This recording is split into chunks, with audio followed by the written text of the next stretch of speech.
Continuamos en La Venganza Será Terrible por las 7:50. Estamos cada uno de nosotros en su casa, como ustedes seguramente, pero también en contacto a través de redes sociales como La Venganza Radio, así nos encuentran, y si no, en el WhatsApp de los oyentes, que es 6585-5580.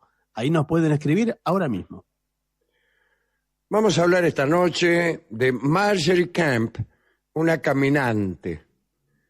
La gesta de Marjorie pertenece a una categoría de peregrinación cristiana, la de la obligación de viajar por Dios sin que haya mediado una penitencia, es decir, voy a caminar de acá hasta la esquina en nombre de Dios.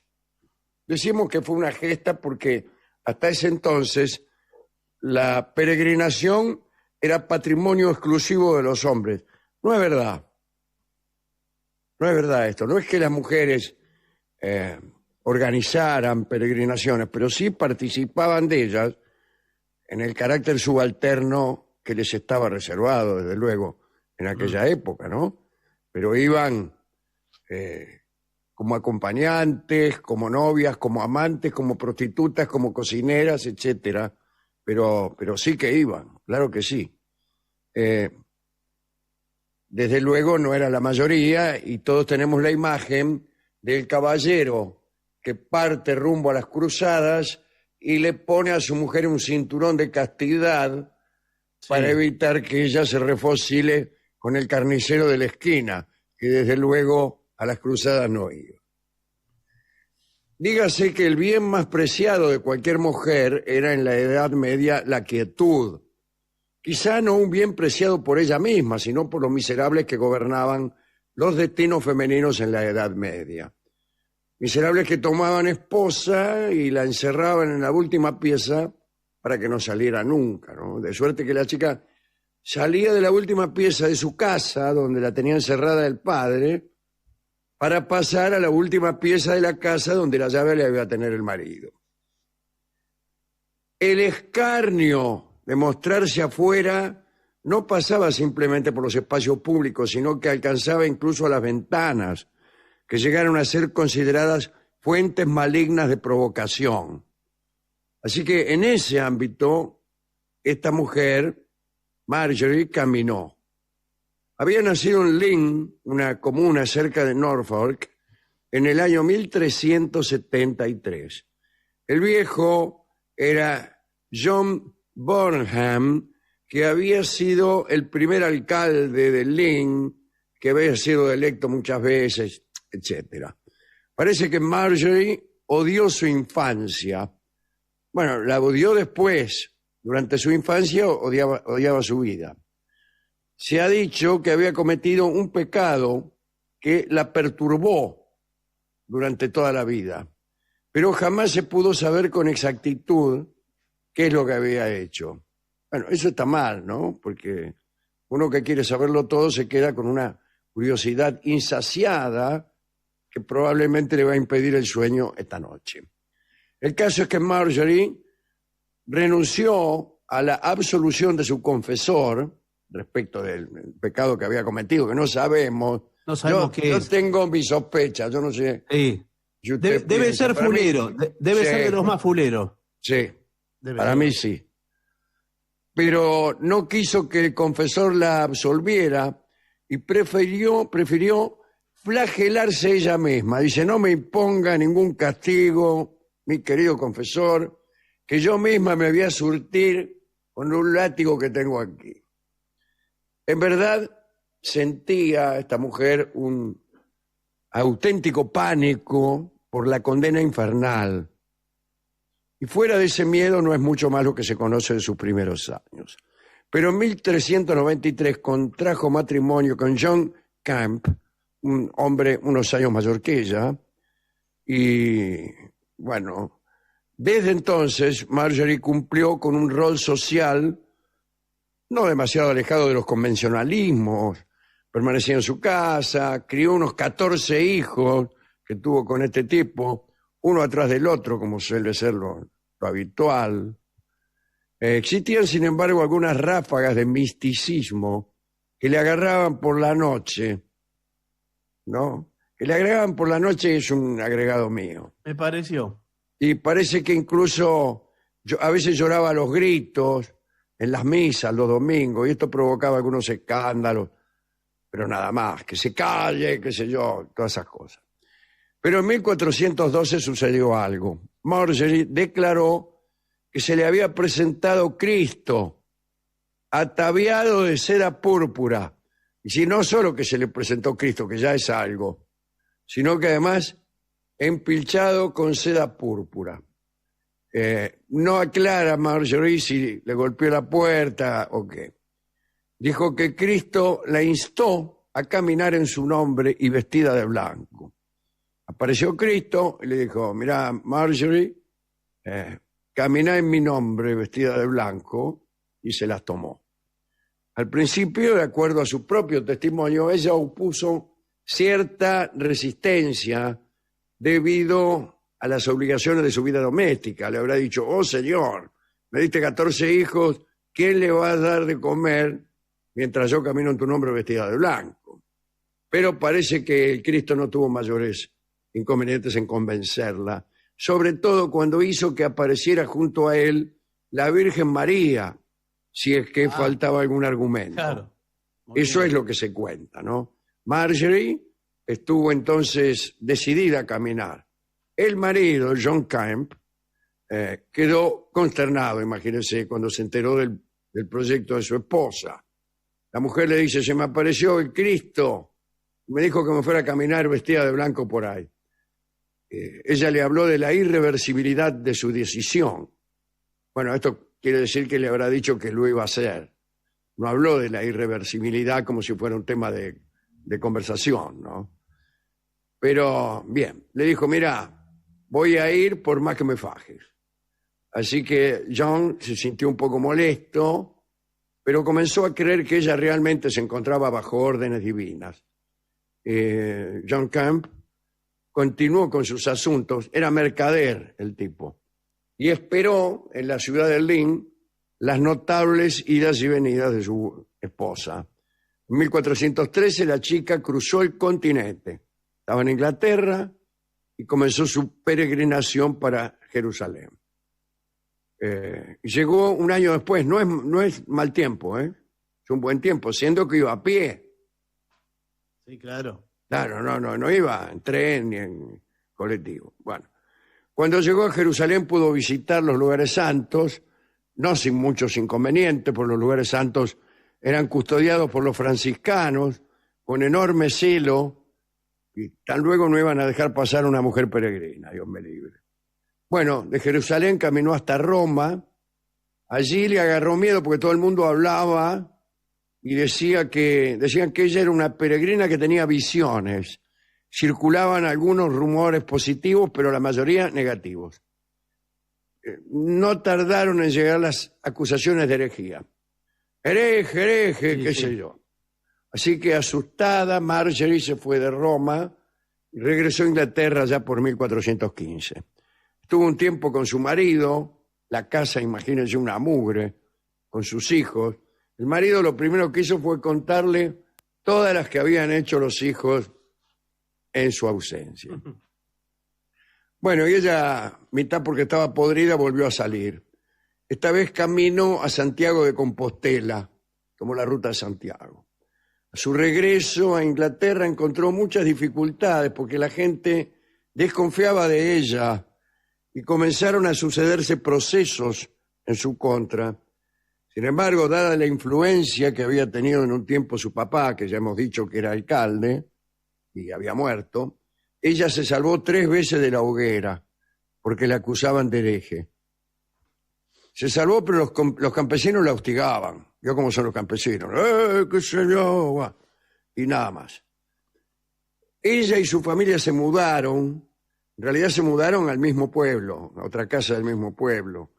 Cuando una dama empieza a caminar de aquí para allá, el marido se enoja, entonces el matrimonio empezó a tener problemas. Marjorie decía querer a su esposo, pero no podía engañar a Dios. ¿Cómo? No sé qué era engañar a Dios para ella, pero no importa. En una ocasión, Marjorie amenazó de muerte a John, al marido, si él no desistía de tener relaciones sexuales con ella. Se le antojaban culpables las relaciones que tenía con el marido. Entonces, en una ocasión, lo amenazó de muerte. El marido se le acercó y ella peló un seiluce que tenía ahí y le dijo, sosegate porque te quemo. Y el marido se subió a los lienzos y se fue. La suerte de los Camp pareció cambiar durante el gran incendio de Lynn en 1421, ¿no? La ciudad donde vivían. Hemos dicho que ella se mudaba, pero dentro de la misma ciudad. Parece que el pueblo estaba en llamas y tanto el sacerdote como otra figura religiosa dijeron que si Marjorie estaba realmente en relación con Dios, entonces el pueblo debería salvarse. Y la convocaron. Y usted no lo va a creer, pero 3 días después, unas lluvias apagaron el fuego. 3 días es mucho igual, ¿no? Y ya se quemó todo 3 días. Y ya se quemó todo. Y entonces no la persiguieron más. En 1431 quiso caminar hasta el lugar donde se estaba haciendo el proceso a Juana de Arco, con la intención de ayudarla, pese a que Juana de Arco naturalmente era enemiga de Inglaterra. Bueno, pero esta vez no pudo salir porque John tuvo un accidente. Se cayó de la escalera de su casa y al poco tiempo se murió. Y la tipa le habrá dicho, escúchame, yo anduve por todo el mundo, no me pasó nada. Vos te subís, no salís de casa, te subís a una escalera y te matás. Bueno, tras la muerte de su esposo Marjorie, marchó a La Haya para venerar 4 grandes reliquias, que eran el manto de la Virgen, utilizado durante el nacimiento de Jesús, las ropas del niño, Sí. la tela que recibió la cabeza de Juan el Bautista. Hemos hablado hace unos días y hemos amenazado con hablar de Salomé y lo haremos pronto, ¿no? Recuerda el baile aquel donde Rita Hayworth solicitó a Charles Lawton la cabeza de Juan el Bautista. Bueno, también eso. Y también lo tenían en Holanda. Y también estaba la tela de la ropa que vistió Cristo en la cruz, es decir, que eran todas reliquias textiles. Todo sí, parece que hubo un sastre ahí Sí, recogiendo sí. las cosas. Bueno, Marjorie tuvo suerte porque aquellas reliquias solo eran exhibidas cada 7 años durante 2 semanas. Y llegó justo cuando ya las estaban guardando. Dice, pero momento, dice que la voy a mirar. ¿Qué es eso? La miró y se fue, ¿no? Después anduvo por Alemania, fue hasta Danzig, el corredor de Danzig. Y después, no Danzig, sino Danzig. Por fin regresó a Inglaterra para quedarse. Tenía 60 años. Y en su pueblo le dictó sus aventuras a su nuera. Recuerda que tenía 14 hijos. Bueno, algunos se habrá casado. Y ella le dijo a la nuera, venga, que le voy a dictar mis memorias. Y finalmente, en 1440, Marjorie murió. Y estos escritos fueron encontrados después en una casa de campo de Yorkshire. Usted sabe que las casas de campo de Inglaterra son lugares donde siempre se encuentran viejos escritos de Shakespeare, edificaciones y cimientos construidos por los romanos, jarrones de la dinastía Ming y todo eso. Distinto a las casas de campo de la provincia de Buenos Aires, donde nunca se encuentra nada. Y hay menos chances. ¿Qué puede encontrar? Una pava rota. Bueno, Qué sé yo. Bueno. Y fueron recopilados estos escritos por un discípulo y sucesor de Gutenberg, era William Caston, un imprentero, ¿no? También. Y ese fue el primer libro publicado, impreso en Inglaterra, digamos, no publicado, impreso en Inglaterra en 1477. Quiere decir que era un incunable. Incunables son los libros impresos en los primeros 50 años de la imprenta, ¿no? Que me parece a mí se inventó en 1450 o algo así. Quiere decir que los libros que salían de la imprenta antes del 1500, esos son a los que se llama incunables, no libros viejos. Algunos dicen, ay, en mi casa tengo un incunable de 1921. No. Creen que incunable es un libro viejo o un libro sucio, pero no. Bueno, esta es la historia entonces de esta mujer que caminaba. La idea de caminar siempre estuvo vinculada a las religiones, ¿no? Nuestro amigo Gautama decía, cito a Siddhartha Gautama, el Buda, dice, no existe la dicha para el hombre que no viaja. Indra es amigo del viajero, pero esto no lo decía Gautama, esto lo decían los hindúes. Bueno, Gautama también, ¿no? Pero él agregó lo siguiente, no podéis discurrir por el camino antes de haberos convertido en el mismo camino. Eso es más Gautama. Claro, se lo agregó. Esa idea ya proviene del Buda, ¿no? La idea de que uno es el camino, etcétera. Es una idea que ha pasado desde el budismo a la filosofía de los azulejos. Sin embargo, las últimas palabras del Buda fueron, sigan la marcha. El Islam también tiene el siyahad, o la deambulación, ¿no? Como técnica apropiada para disolver los vínculos del mundo, del siglo, y para permitir que el hombre se aniquile en Dios, se pierda en Dios. Bueno, tal vez, no lo sé, desde esa perspectiva puedan ser interpretadas las peregrinaciones a Medina o a la Meca. No me parece. No. Bueno, yo pienso ahora en las peregrinaciones a Luján, ¿no es cierto? Sí, y en todas las que hay son peregrinaciones religiosas. Debe tratarse siempre de distancias largas. No tiene mucho sentido peregrinar, incluso a Luján, si uno vive en Luján, ¿no? Bueno, ¿a quién dedicar esta recordación de Marjorie Kemp? A ella misma y al pobre marido, que es el que más lástima me da. Y le limpiaba la mugre a todos los 14 hijos y encima se cayó de una escalera. Bueno, tuvo una vida muy desgraciada. Encima, cuando el tipo le iba a demostrar su estimación, la mina sacaba un revólver y le decía, te voy a matar. No, señor. Bueno, en aquella época no era fácil ser así, siendo mujer, y en esta tampoco, ¿no? ¿Qué quiere que le diga? Bueno, hemos ido... Lindo lugar para peregrinar es Lourdes, más si uno vive en Caseros.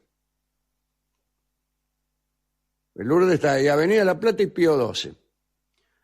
Pensé que me hablaba de la Lourdes de verdad. No, Lourdes acá en Santo Lugares. Bueno, no, señor, pero Lourdes yo de mi casa, cuando vivía en Caseros, iba en bicicleta 2 veces por semana a Lourdes. Sin embargo, mire, no obtuve ninguna gracia divina. Y bueno, ¿y qué será del tipo, por ejemplo, el que atiende el kiosco que está frente a la Basílica de Luján? Hay un kiosco ahí. Sí. Que vende velas, vende cigarrillos también. El tipo debe ser muy agraciado. Se va a ir al cielo, pero ¿sabes cómo? Y está ahí. De cabeza no lo dejan entrar no tiene ni que pasar por los controles. Sí. Entra ahí por el costado y le hace una señal al tipo y entró. Bueno, hemos ido a la discoteca, le explicamos al discotecario esta historia, a ver si tenía algún disco sobre personas que iban a Jerusalén y volvían. Y me dijo que sí, que tenía la samba que se llama La Volvedora, en la versión de Eduardo Falú, que hace mucho que no lo escuchamos. Adelante.